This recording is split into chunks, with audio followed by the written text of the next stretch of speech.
Ladies and gentlemen, welcome to another episode of Our Drunken History. I want to apologize. We were going to put out one from my the night before my bachelor party. I got married 3 weeks ago, and I had a bunch of friends in town, and we were going to do a big thing with everybody, and we ended up getting too shithoused to do an episode. I threw up in my kitchen sink. It was just a hot mess. Yeah, we got video of it. We videoed it, and it may have to show up online as a lost episode one of these days. Yeah, from what I heard, it was ridiculous, but I do not remember whenever we get anything about that. But I know that we did win trivia. I think that's why we got. We did bar trivia before, and we won. So I think we were celebrating a little too hard. Yeah, that kicked us off a little bit earlier than we normally do when we do these, and I don't get shit-faced very often. I don't get a good buzz, but I got shit-faced that night. Yeah, it is pretty funny. But, when we get our Patreon account all straightened out and stuff, we'll stick that on there as a bonus episode. Yeah, because it'll be new for me too, guys. So, yeah, like Zach said, we took a few weeks off. Zach got married. He had to go on his honeymoon and then take a little time off. So we're going to get rolling back into the episodes now. And we'll try to get back to maybe doing one a week like we were doing. If you guys are interested, Travis, post a wedding photo of everybody. There we go. Yeah, stick that on there. We'll put that on the video so everybody can see it. Yeah. That's some good stuff. It was pretty nice. It was a lovely time. So this week, since Zach got married and we're on that subject, we figured we would go over some drinking traditions for weddings across the globe. Because a bunch of different countries have some pretty unique drinking rituals when it comes to weddings. So I figured that might be a good little history subject since we're on that subject. Yeah, since we did it.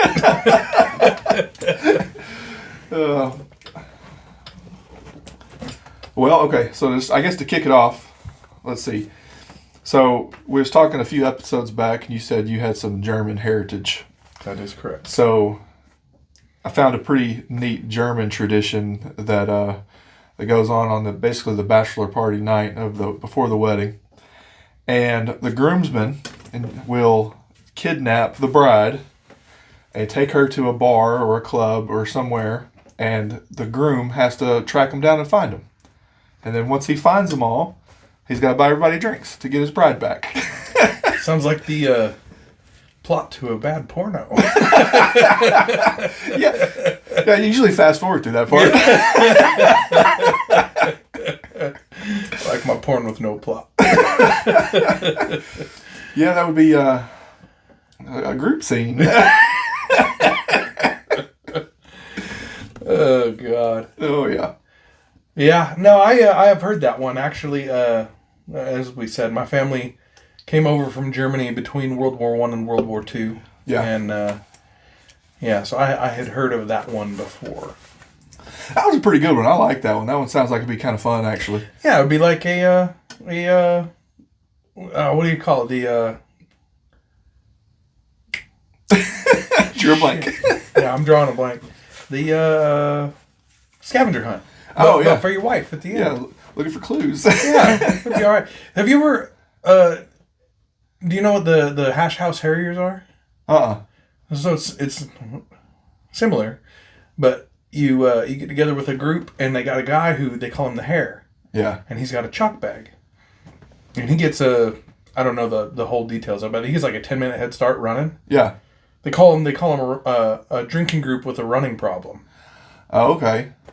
So the hare, everybody takes a turn being the hare at some point. Yeah. But the hare gets like a 10-minute head start with a chalk bag. And as he's running, he just tosses out chalk on the ground. Leaving a little trail. And then he will set out like fake trails, but he'll go in a bar. And the rule, you have to try and catch the hare, but you can't catch him in a bar. Ah. But when you go to the bar, you have to drink whatever he's drinking.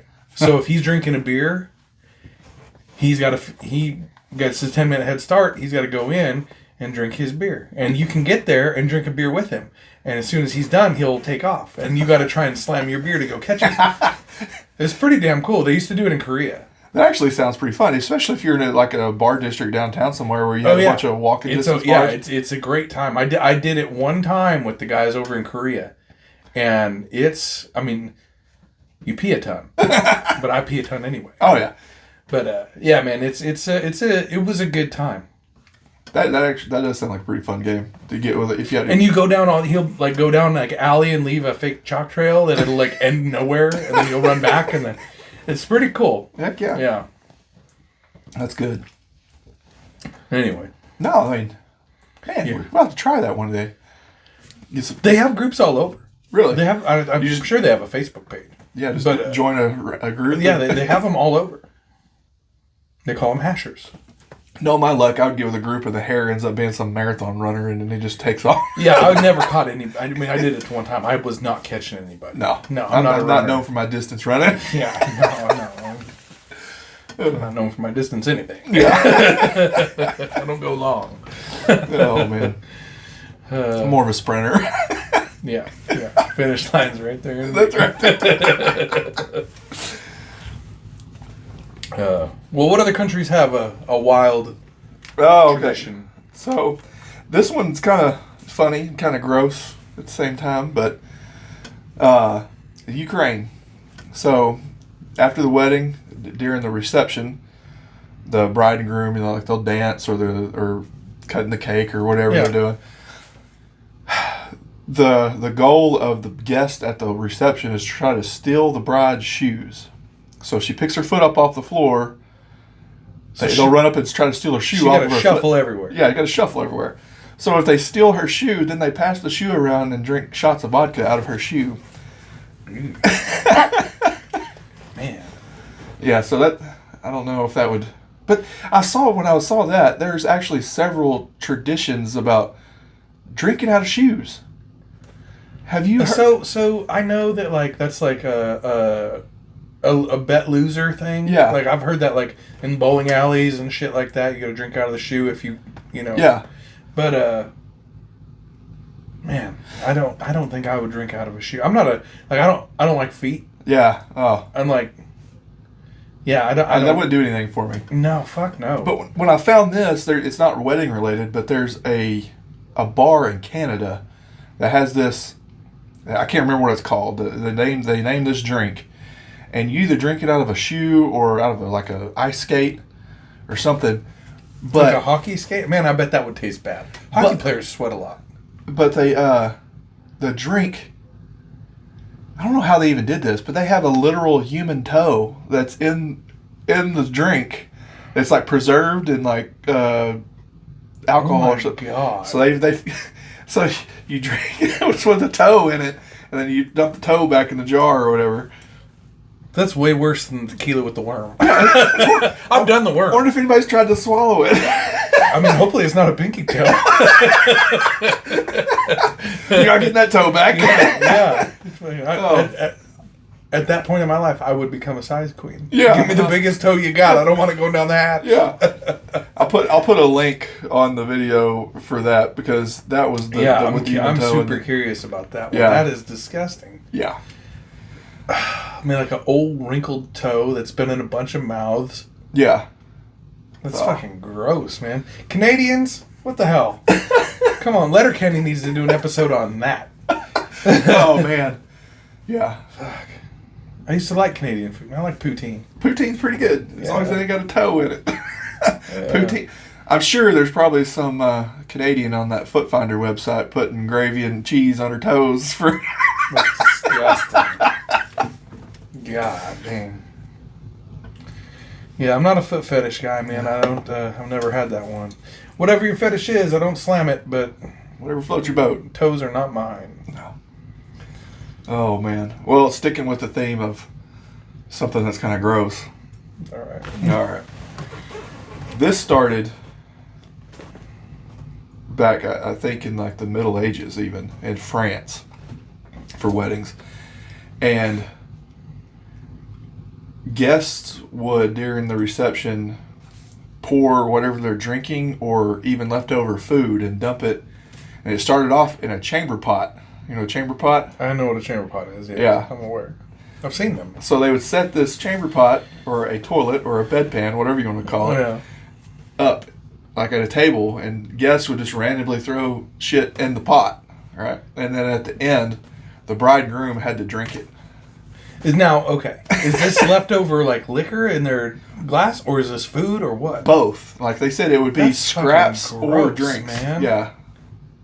I think it started off as like scraps, but I think now it's kind of evolved into just like drinks, and it's just this concoction of. So there's this bar. I was stationed at Osan Air Base for a year in Korea. Best year of my life. Only remember 6 months.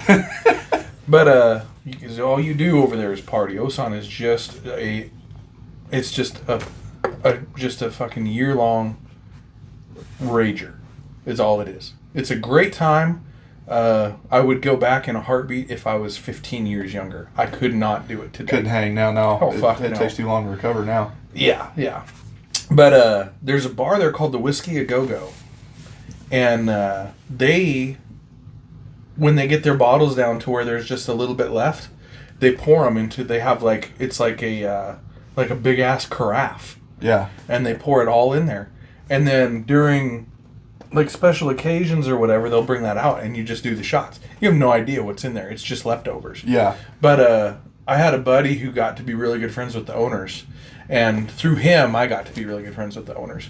And we went over there for New Year's. And the bar wasn't open yet. But they brought us in and they had all this food set out. We had all this awesome Korean food. And real Korean food is fucking good, man. Like bulgogi is like, if you get legit bulgogi, I've only had it in one place in the States that was really good. I'm sure there's more. We live in Arkansas. But it was over there, it was phenomenal. Yeah. So we did all that, and then they brought out that fucking just mix of different liquors. And we all started drinking that, and I mean, I got blackout drunk by like 4 p.m. Oh, heck yeah. Yeah, man. Well, my buddy Tim, he fell asleep, and it wasn't the first time he'd done it. He fell asleep on the shitter there at the bar. Oh, no. Yeah, that was his bar. He'd fallen asleep on that shitter numerous times. But we ended up going back to, Cabela's Big Game Hunter, whatever one had come out. And we went back to my dorm room, and we were playing that game on my computer. And he ended up passing out in my computer chair. And I fucking duct taped him to it while he was passed out. Oh, and I drew a big dick on his cheek. And then I pushed him down the hallway into the elevator. And went back to my room and went to bed. Oh, no. And I woke up the next morning. And I was like, where's my chair? I was like, oh, shit, Tim. So I went out and I ran down the hall. And he was sitting there and he was still in that chair, still duct taped to it with that dick on his face. And he was pissed. And he was like, and he had been riding up and down in that elevator all fucking night while people were coming home from the bars. Just left him there. And no one cut him loose. I cut him loose. And he was so mad at me. Oh, man. And then he went back to his dorm. He lived in a different building across the street and kind of up a ways. Yeah. And he never got to a mirror. So he never knew his dick was on his face. And then they did a goddamn fire drill. Oh, no. And so he had to go out, and everybody in his dorm he had the fucking dick on his cheek. I felt bad, but it was hilarious. Oh, that is hilarious. Yeah. We called him Firewater. He was a good dude. Oh, man. Real good dude. He was a good sport. Speaking of dick on your face. Go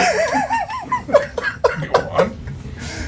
It's a joke I heard, and they said, what's worse than passing out and waking up with a dick drawn on your face?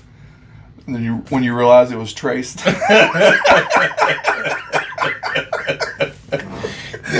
Terrible. Yeah, Tim's was not. It was freehand. Yeah. Oh, man. Good time, man. Korea was a great time. Anyway, more facts. More wedding traditions. More wedding traditions. All right, so here's a unique one. It's not. This one's actually kind of where we get some of our traditions, or American wedding traditions, I guess. Like when you're doing the drinking out of the glass ceremony, and you turn your hands and you give each other a drink. Just did it 3 weeks ago. Yeah. So that tradition kind of stemmed off of from Scotland, and they had a cup, and it was kind of like a bowl, really, but it had a handle on each side of it, and it and actually it was like a bowl. If you had a guest from another clan or something in your house, you would drink out of that bowl. Each member of the clan would drink out of that bowl with a handle, and by doing that, it took 2 people to hold the bowl to drink out of it. so you knew the other person wasn't armed. They couldn't okay. stab you while you were like a salute. So yeah, it was like a salute, and then they started doing it in weddings. The bride and groom would both hold the bowl and drink out of it together. That's pretty cool. So that's how it kind of evolved into what you do now.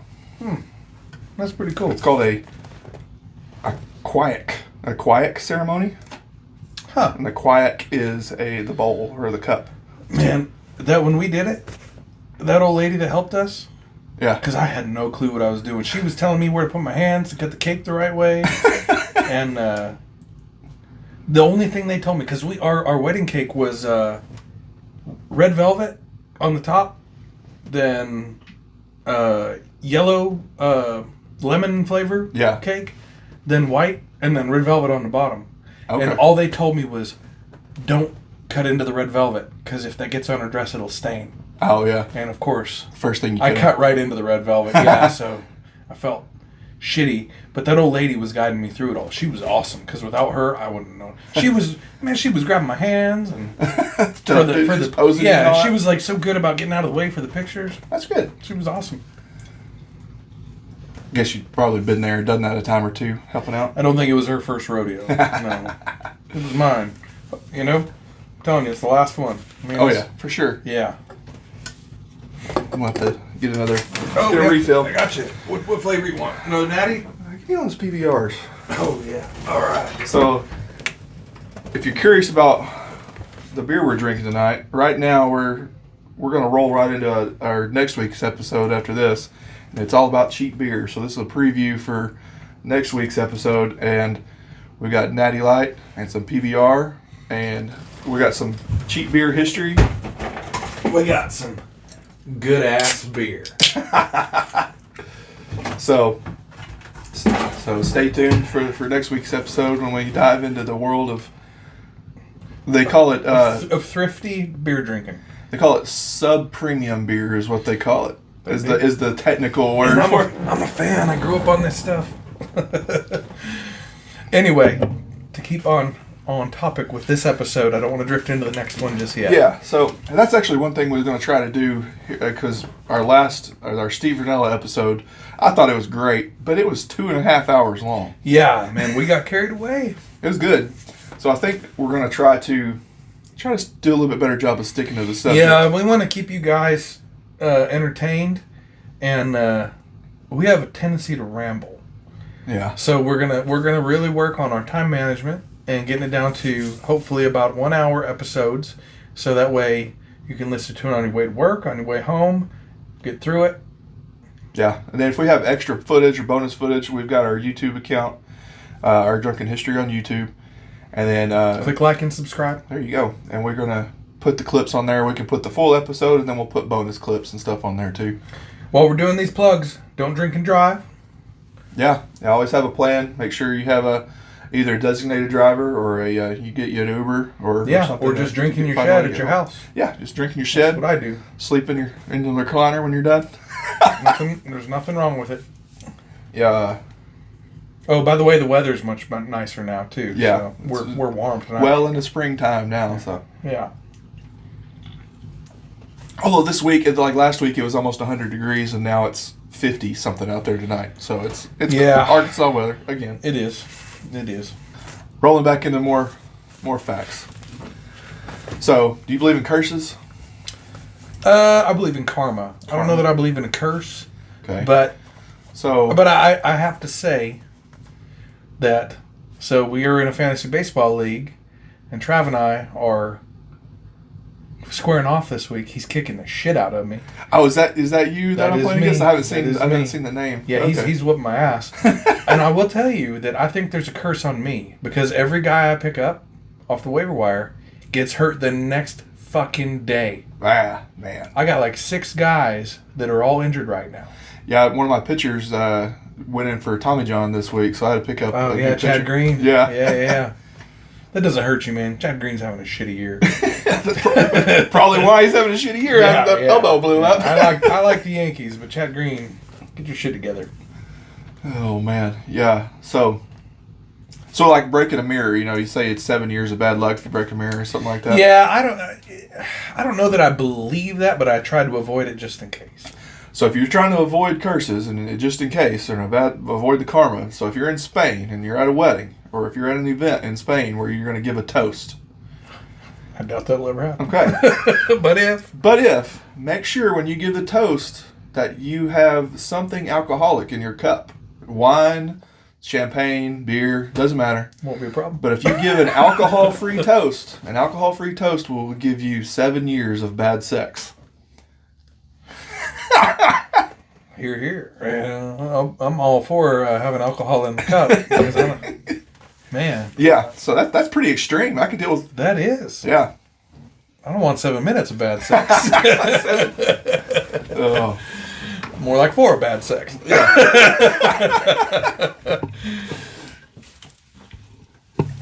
So yeah, that was pretty unique. I thought that's a good one. Yeah, I had never heard of that. They took that to the extreme there. That's for sure. 7 years is a long time to. Yeah, it is. Sex. That's a. Maybe that's what Cooper did. He gave a toast to the. He gave a toast, and the kid hadn't come out of his room. You don't have a girlfriend. What are you doing in there? Oh man, he's in like year 4.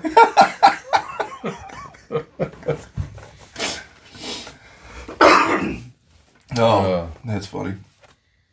Yeah, doing finding out some of these traditions and stuff has been pretty funny.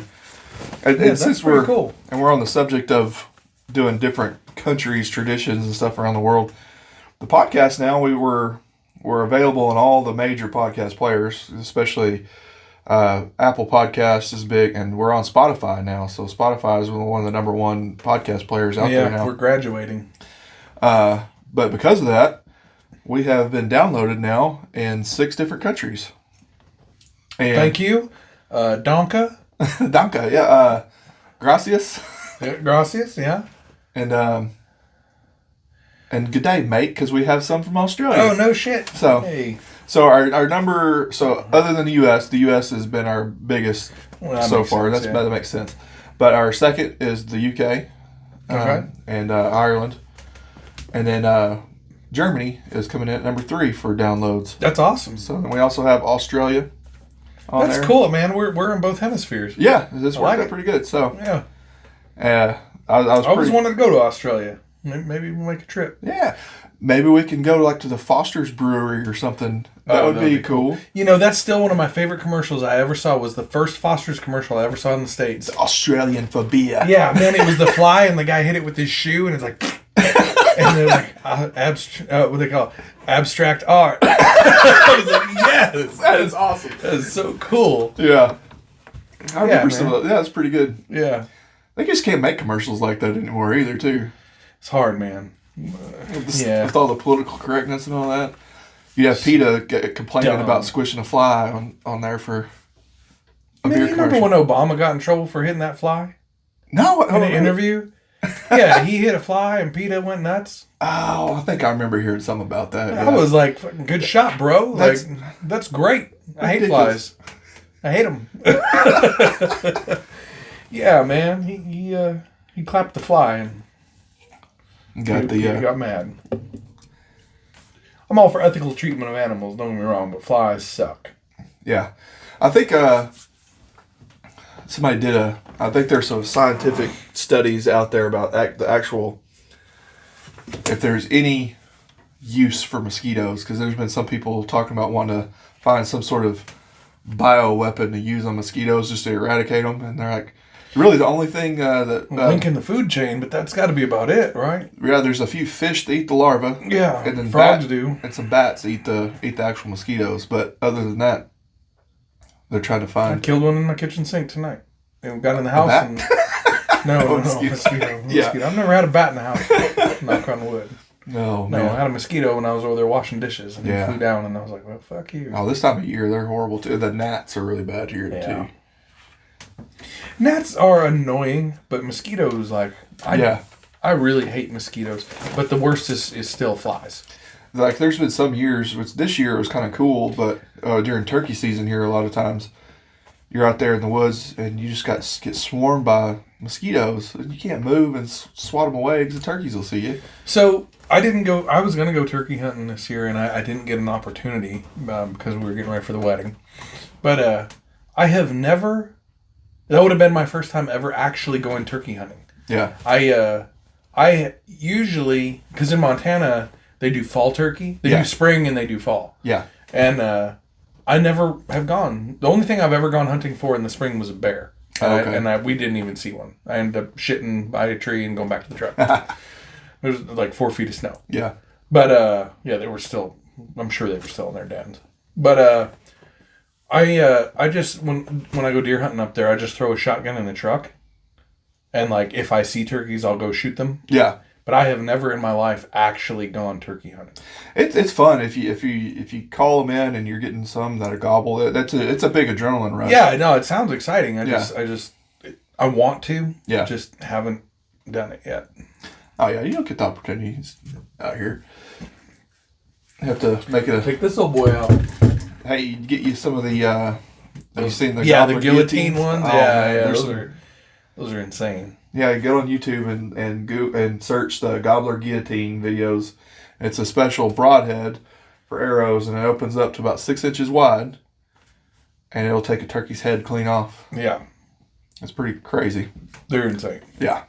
But my question is, because how does that deflect your arrow flight? Because I don't like to reset my bow in. I've set mine up for elk. Yeah. Even though I hunt down here as whitetails, I go elk hunt back home. So I set it up for elk, and I don't change a damn thing. So I'm shooting my whitetails down here with a 492 grain arrow. Yeah, that's a lot of knockdown power, at least with. Yeah, I shoot 125 grain broadhead. Yeah. And well, that's what I usually shoot on mine anyway, even for whitetails, just because I'd rather have the penetration power. I was reading an article about that, about how 100 grain broadheads became so mainstream due to the fact that bow companies were in the race to get faster. Yeah.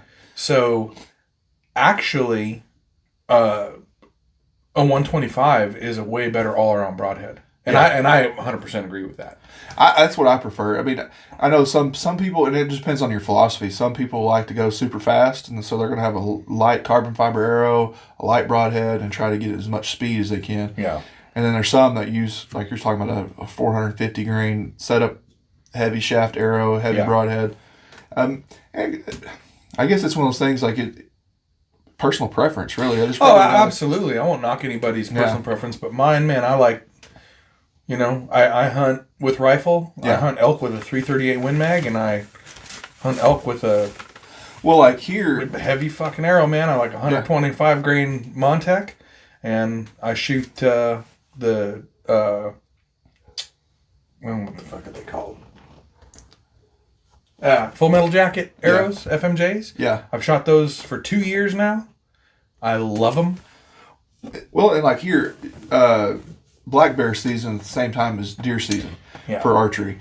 So I would use a heavier arrow just for the fact that if I happen upon a bear, I would have the knockdown or the penetration that's required for a heavier animal like a bear is. Or a hog. Or a hog, because that's usually the habitat around here now. You have deer, bear, and hogs all in the same set of woods. So I told you about those hogs that I ran into duck hunting this year, and all I had was my 12 gauge. Yeah. So I'm actually looking forward to going out there because on those where I hunt there's a lot of deer. Yeah. So I do want to go out there for deer archery hunt, and I'll drop the fucking hog. Oh yeah. With that arrow, and I'm all for pork chops. Heck yeah. Yeah. It's weird to me that you can't get bacon off a wild boar. Well, most of the time. Because they're the scavenger and they eat just whatever they find, the fat ends up because on a regular commercially raised pig, your fat is flavor. You're overfeeding them, yeah. Well, the fat is flavor, but it's usually from grain or corn or whatever, so it's a high quality feed. But here, a lot of them eat acorns or hickory nuts or dead shit. So the fat ends up taking on the flavor profile of just random crap. And because they're so much more muscular, they're not fed to be a yeah, they're food not animal. as fatty to begin Yeah, with. it's just actually hard to get a bacon layer out of them. That's why those ones that you brought into work, we did the pulled pork. Yeah. They were phenomenal. And that's what I like to do with them. If I want to make sausage, I trim all the fat off of it, and then just buy. You can buy like a big box of bacon trimmings. Yeah. And use that as your fat portion. It's that way. I actually keep all my pork fat from like bacon and from sausage and stuff to do duck gumbo. Yeah. To do down into a roux for a gumbo. Oh yeah. And it's so. Yeah, it's so good. Bacon grease is so versatile. If you're a cook or learning to cook, keep your bacon grease. Yeah. You can use it for anything. One thing I want to do is bear grease. Yeah. I do. I know there's people that will, they use it on their arrows and stuff or their bowstrings to keep them conditioned. Or use it on like leather boots to waterproof them and stuff. Yeah. There's lots of uses for it. Well, I just know if you get a bear that has eaten back home, they eat a lot of huckleberries. Yeah. Blueberries, whatever. They will actually take on that flavor. I've heard that. So your meat will have just a slight berry flavor, and it is. I've never shot a bear, but I've eaten bear that other people have shot that has that little just slight hint. That'd be pretty neat. Oh, it's phenomenal, man. It's so good. Yeah. Yeah, and then the fat, from what I understand, also kind of takes that on. Yeah, and, I can see that. I'm all for that, man. Heck yeah. Use every bit of the animal. That's right. Yep. Well, that way it's not going to waste. Yeah. Yeah. Had to sub that. Yeah. So since we're talking about berries and sweet stuff, so mead, honey, honey beer, honey wine. Yeah. The Vikings drank a lot of mead. Well, they had some they kind of regarded mead as almost like a spiritual thing with their culture. Like us and Natty Light. Like us and Natty Light. They thought it made you more fertile. They thought it was like not quite an aphrodisiac, but it made you perform better. And they thought it made you, because Vikings like to have a lot of kids. Like that was like their thing. They wanted to carry on their. Well, they died a lot. They died a lot. So they wanted to have a bunch of kids, so that way they could have warriors and warrior maidens and stuff. Yeah. The Viking women fought alongside the men. That's awesome. That's freaking cool. That's great. So yeah, they wanted to pass on their lineage. So one of the traditions, the honeymoon, everybody gets married, celebrates the honeymoon. Well, it's a lovely time. That originated with the Vikings. Yeah. So for a Viking wedding, all your guests would bring mead, and they would give it to the bride and groom as wedding gifts. And the goal was to provide the bride and groom with enough mead to last them a full moon cycle, a month. Okay. 28 days, like how the moon does its honeymoon. The honeymoon. Honey mead, honey wine for a moon cycle, the honeymoon. So that way they could just drink and fuck and have babies for the first month they were married. Man. Where can one buy mead? Yeah, I've seen a few recipes online. That's one thing that I've wanted to try to do. I've made homemade wine before. We did it in Afghanistan. Yeah. Me and my buddy Brian, we made some in our lockers. And then, oh God, I can't remember what it was called, but BSN, the pre-workout. Oh, yeah. They made No Explode and all that. But they made a pre-workout energy drink that came in like a 16-ounce bottle. And we used to pour our wine in that and then sit out in front of we were in those fucking 54-man tents. And we'd sit out there and drink that and read magazines and get shit-faced. And everybody we work with would be like, "You're going to drink that shit then go to bed? That pre-workout?" Like, yeah, that's how we do it. We were drinking that shitty homemade wine. Oh, yeah. Yeah. Heck yeah, we ordered some homemade wine kits that had them shipped out there that had like the corks and the bubblers. Yeah, that's the same shit we got. Yeah.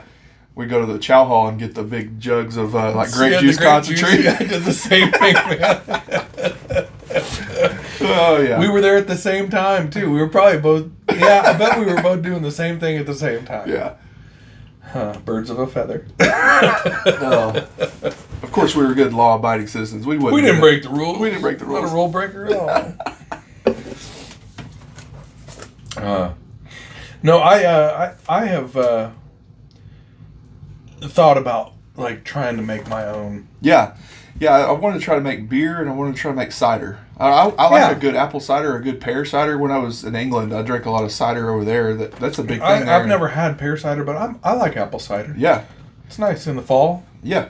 It's especially because some of the ciders here are just are artificially flavored, and it's just a generic, they call it a flavored malt beverage, whatever that means. But no, you get some of the English or Irish... the real deal shit. Real deal German ciders, where they actually were real apples, real pears. They actually have some other flavors too, but I did have some honey mead or mead there too. So get a boner? Yeah.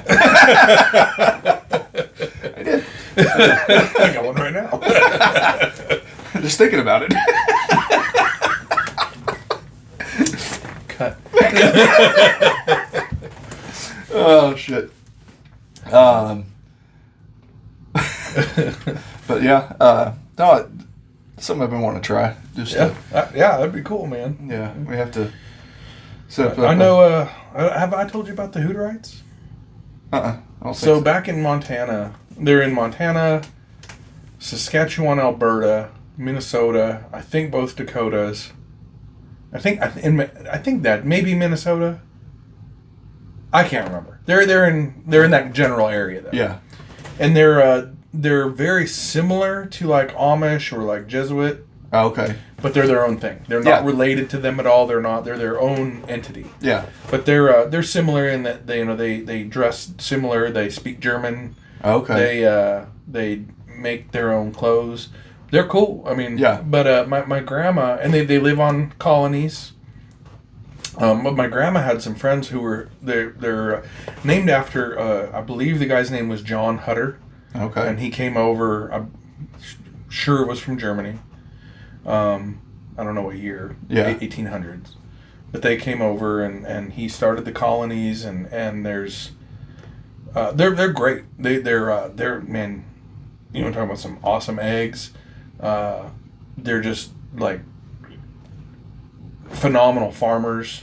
Yeah, they do. They do like all the traditional techniques and stuff. Like so the I don't think they're as strict as the Amish are on that. Like they're not like anti-technology. Like they have iPads and stuff. Oh, okay. But like I believe it's a communal.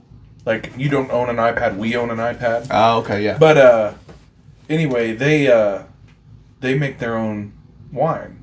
Okay. And my grandma was pretty good buddies with a lot of them up in Montana, so she would barter. Okay, yeah. And she would give me wine when I would come home. It was great. Oh, heck yeah. Dandelion wine. Dandelion wine. I've heard of dandelion wine. Shit out of that. Okay. That shit was good. They do other stuff, but I like the dandelion wine. It was my favorite. I did have they called it a honey wine. When I was in Ethiopia, I went and visited this tribe in the mountains. That is so cool. The Dorze tribe, I think is what they're called. The Dorze. But we went and visited them, kind of saw how they lived and stuff. They live. You don't think Ethiopia? You think of like the lowlands and like real hot. Well, I've been through there, so I kind of know that it's not most people's typical idea of it. Yeah, there's some mountains and that's where they lived in the mountains, and it was their village was at like 8,500 feet. Yeah, and so this is 6 degrees off the equator, so it's hot in the normal valleys and stuff. But up in the mountains, it's nice weather. It's cool. It was great. Yeah, it was. They call it it's not quite a rainforest. I think it's like they call it a cloud forest type thing. So it's still not. It's moist all the time. Yeah. But they have it looks like a jungle there. But you go from savanna up to jungle. Yeah. It's like 70 degrees and is a hot day. Yeah. They were that tribe was one of the last tribes that was allowed to hunt cheetahs, and I didn't even know you couldn't hunt cheetah. Well, they were endangered. I don't know if they still are or not, but they basically had an exemption because that was part of their culture. Yeah. They used them for ceremonies like this. They would wear the skins, and like they had the hoods and the skins, and they would do like the dances and stuff. Yeah. So it's part of they were like one of the last people that were allowed to still hunt cheetahs, but I think they still had to hunt them with like a spear and a bow or whatever, like they did traditionally. If you're gonna do it hard. Yeah. But they made honey wine. They had beehives and stuff, and they collected wild honey and they made. But they asked us if we wanted some of this wine, and we're like, heck yeah. So they said, all right, we'll go grab this wine. They all just handed us like a random jar to drink. A fucking bladder full of wine. They come out with a gas can, like a metal gas can, like one of the old gas cans from like the 50s or 60s. Yeah. It was like the round, it had like flip up top. And my dad has one in his garage right now. I know exactly what you're talking about. It was like dented and all the paint was peeled off of it. I think that's what my dad has, yeah. So they pull this gas can out and they pour this like yellow liquid into these cups and pass them all around for everybody. And now we're thinking, crap, I don't want to not drink this because I don't want to offend this tribe that might kill me and eat me. Yeah. But how was it? It was actually pretty good. I had 2 glasses of it. Going back for seconds. So that's awesome. It was pretty strong. It was pretty good. It was. It's funny to me bringing up the cheetah thing, how us Westerners have this view of like where animals are in the world. Yeah. And you don't realize how widespread cheetahs are. Like there were cheetahs in Iran and Iraq. Yeah. And nobody knows that. Yeah, well, even like in some of the tombs of the pharaohs up in Egypt, they had cheetah skins and mummified cheetahs. Yeah, and people think that cheetahs just live like in this one little... No, man, they were widespread as shit. There was, pre-Ice Age, a North American cheetah. Oh, I did not know that. Yeah, I knew they had big cats. Yeah, there was a North American cheetah, North American lions. I knew about the lions. That came across the Bering Land Bridge and came down. Yeah. Yeah, man, there was... Yeah, that's why pronghorn antelope are so fucking fast. Because they came up in the time of the North American cheetah. And then they survived the Ice Age, where the cheetah did not. Oh, okay. Yeah, because you had the saber-toothed cats that in the western United States and stuff. And then... well, even you look at like today's mountain lions and stuff. Yeah. They're a kick off of the prehistoric cats that were in North America. And now... I believe, and I'm not 100% sure of this, but I think a mountain lion is the most widespread animal in the world. Yeah, if you look at a chart, we can even find a picture of this and put it up on the video. The North American mountain lion, and it has a few different offshoots. Yeah, there's subspecies. Subspecies, but it's all really the same cat. They can all interbreed. They're all the same. They go all the way from... like Tierra del Fuego, the bottom of South America, up to almost Alaska. Yeah. And then all the way from the west to east coast too. Yeah. So from California. All the varied climates that they can live in. Because you have that's how the Carolina Panthers football team, that's how they have Florida Panthers hockey. Yep. But yeah, they have them all the way down to the very southern tip of South America. Yeah. Through all the rainforests, through everything, and you don't even hear about them when you watch shows about the Amazon. No. They're there. Yeah. And that's what the jaguar. It's not a jaguar. Jaguars are in Africa. It's a leopard. It is jaguars. Leopards are Africa. Yeah. Jaguars are... And that's the same thing. They have them up into Arizona, man. Yeah. They got a couple that live up in Arizona that are native. That's where they're from. Yeah, and it's all just the same subspecies off of mountain lions. I do wonder about stuff like that. When you think about like historic habitat of animals. Yeah. How many there are that like aren't there? Like we were talking about the bears the other day. Yeah. But you look at like jaguars were up into Texas. I'm sure there's still some. Yeah, I think in there. I think there is. I mean, because they're so elusive anyway to begin with. They're a solitary animal.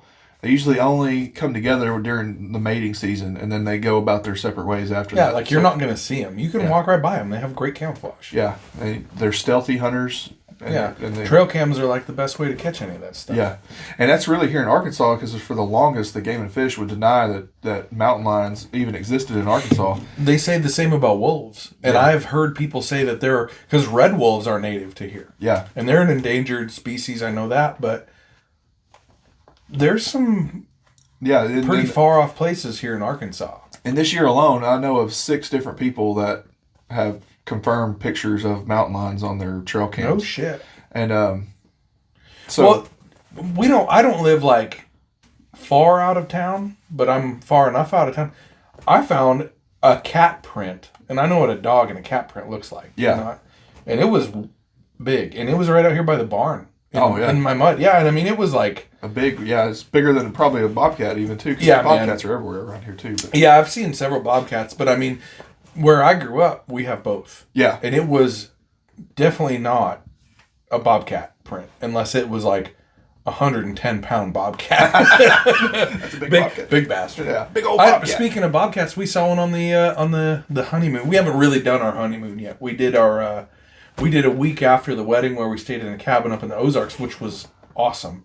Great to get away from everybody for a while and have our own our honeymead time. Yeah, honeymead time. But no, we the cabin we stayed in overlooked Table Rock Lake, and the one day out there, I happened to be looking out the window and a bobcat came through the yard. That's pretty cool. Really cool. Yeah. And I tried to get Keisha to come and look at it. By the time she got over there, it was gone. So she still has yet to see one. Oh. But it was pretty neat. I hadn't seen one in several years. In the middle of the day, too. Oh, man. Yeah. Which was, it was really cool. Really neat. He was running down to the water. I saw a video online of, I think it was in Colorado. These people get up to go make their coffee in the morning, and the dog is sitting there with like his face pressed up against the glass door. And there's a big-ass mountain lion on the other side of the glass on the porch, and like them and the dog are staring at each other through the glass.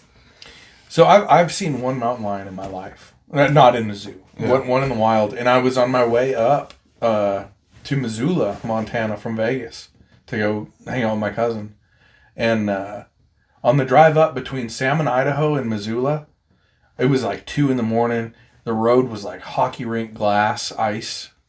It was just like the driving conditions were fucking awful. Yeah.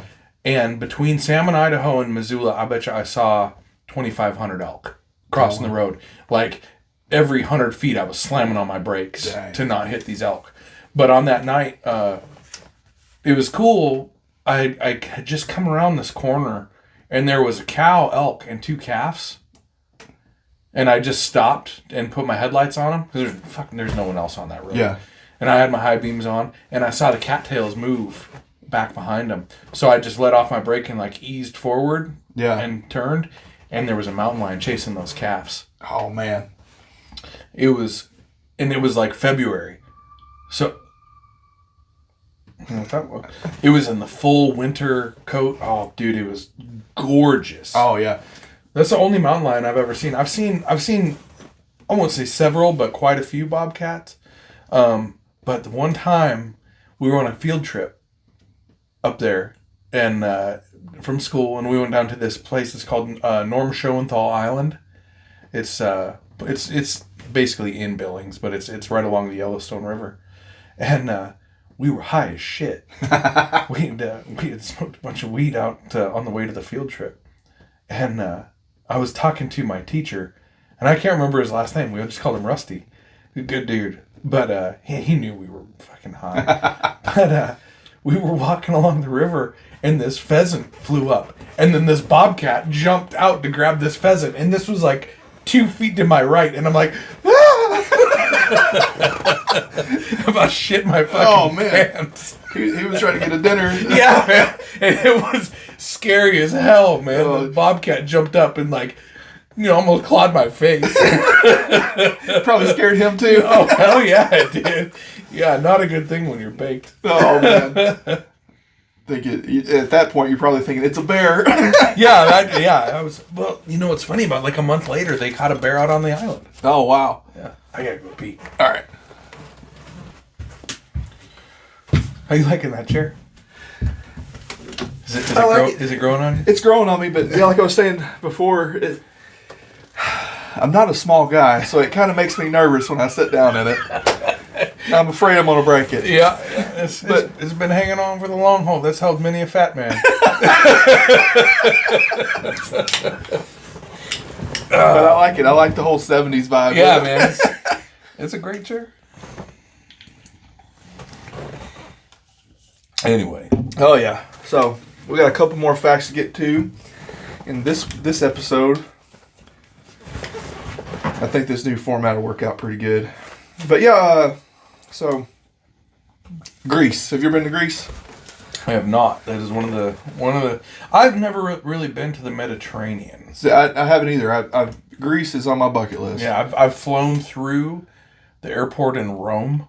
Oh, okay. And so I've never been through Italy either. That's the other one on my list. The closest I've ever been. Yeah. Yeah. 'Cause to me, that's how we got a history podcast. I mean, I'm a huge history buff, and the ancient architecture and stuff I want to see. Yeah, man. My aunt and uncle did their honeymoon to Greece. They went to the Acropolis, and that's cool. Yeah, man. They had it good.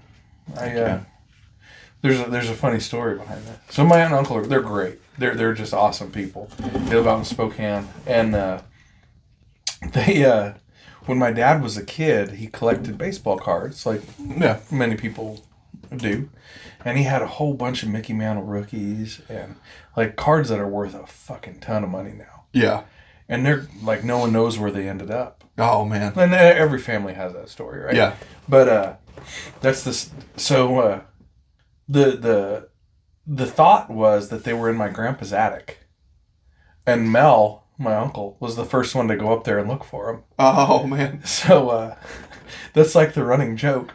He found them and didn't tell anybody. So they do go on some cool vacations, and they've earned it, man. They put in their work. They saved up money. Yeah. And they go on some really good vacations. That's the standard joke. Oh, they sold another baseball card. They're going to Greece. Well, Mickey Mantle paid for that vacation. Yeah, that's right. That's the standard joke with the whole family, and they're in on it. You know. Oh yeah, that's funny. Anyway, Greece. So this is a tradition that only happens at weddings. They say it's popular at bachelorette parties. It's a drinking game, and it's called the Koopa. The Koopa. Okay. And basically, you're at a party, and you call out somebody, or you shout out somebody, and when you call them out, they have to stand up and drink their drink or whatever they're drinking, and then kiss the bottom of the glass for good luck. So then after they do they have to drink the whole thing, like they slam it. They have to drink the whole thing, and then regardless of what it is, whatever it is. Yeah. All right. And then it's their turn, and then they get to call somebody else out later. They can either call somebody else out right then, or they can wait, and then it's all right. Whoever's that, it's you, and then you have to stand up and drink your drink and just slam it. Yep. Man, that could get ugly. Yeah. Have you ever had ouzo? That's one of the things. It's like a Greek liquor. I don't know if it's a.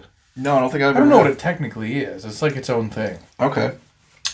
It's not very good. But it will get you fucking liquored up quick. There's some that's like the only Greek drink I've ever had.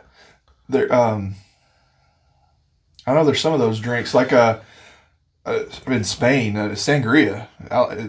That stuff will hit you hard too. I had some buddies that went TDY to Rhoda. Yeah, and they brought back a whole shitload of sangria. And it tastes good, but it'll get you fucked up too. Yeah, and it's deceiving. Yeah, which there's recipes that you can make it where it's not as strong, but yeah. They brought back like legit Spanish sangria. Oh yeah, and it's good. They brought in these big ass fucking bottles.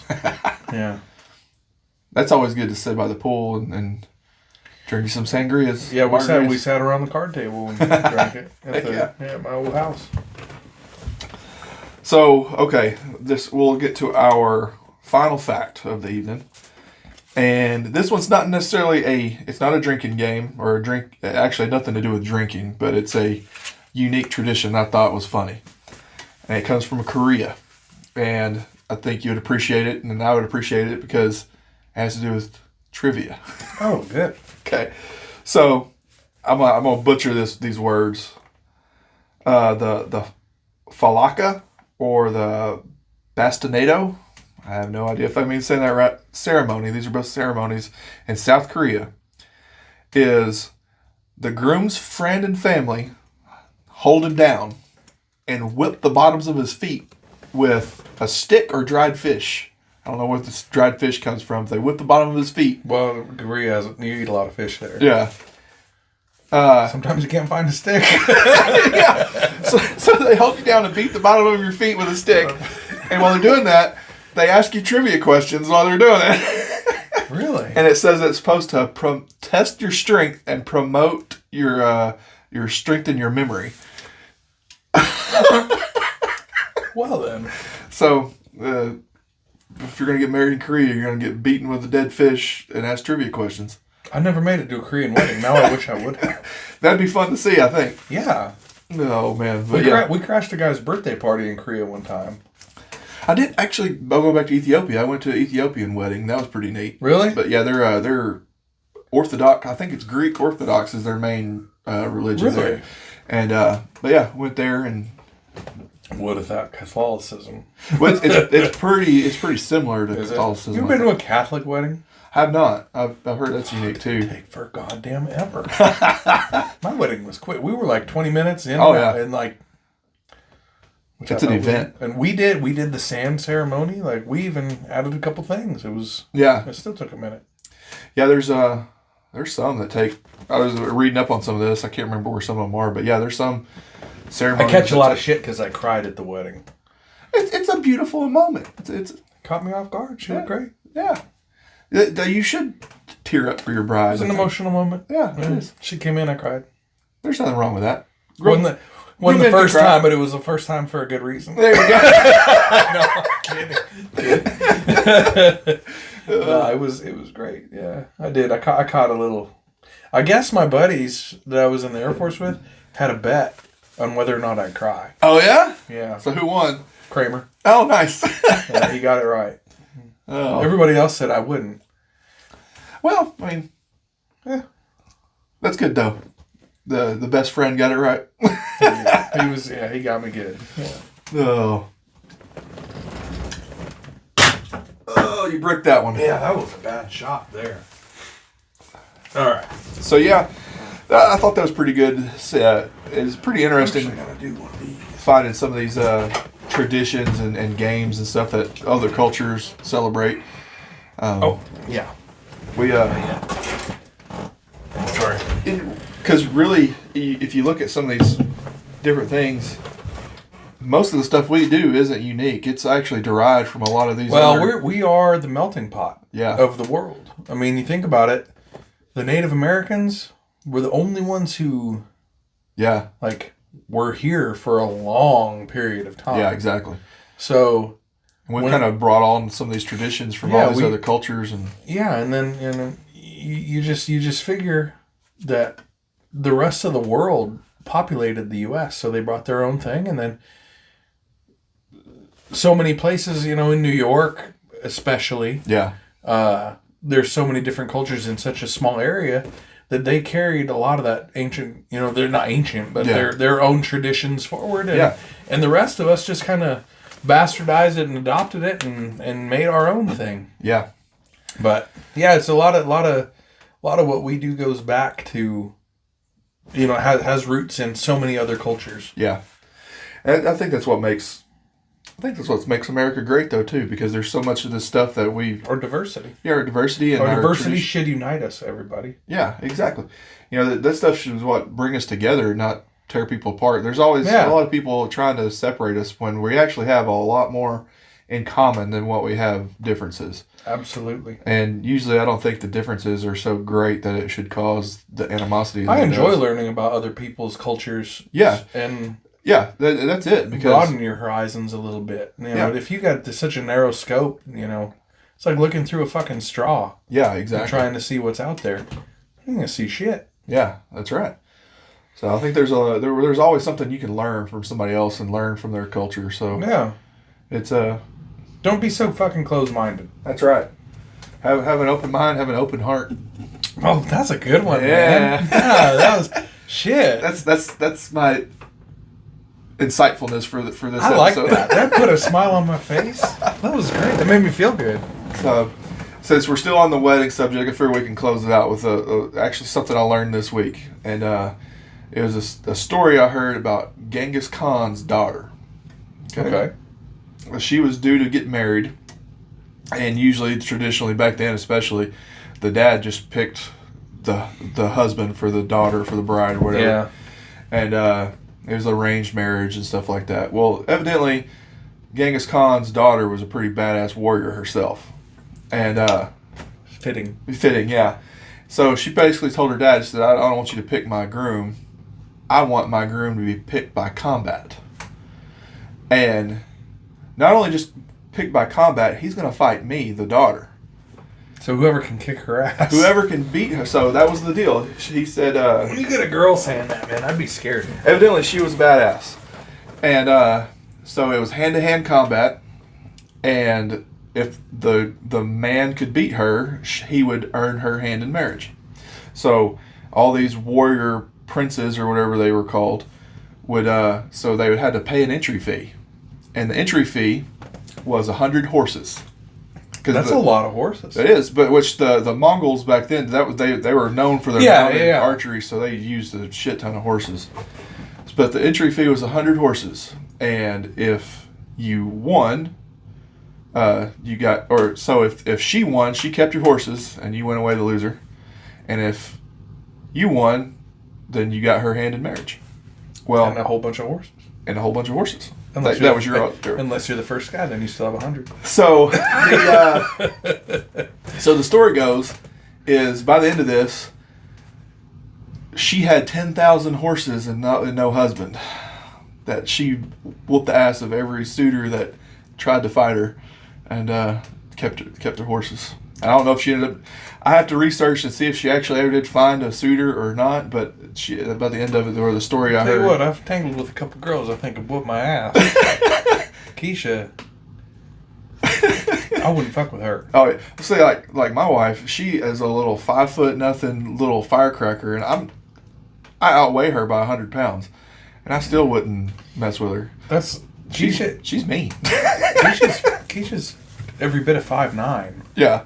And she's a Puerto Rican girl from Brooklyn, New York. And she grew up like a New York kid, you know. Yeah.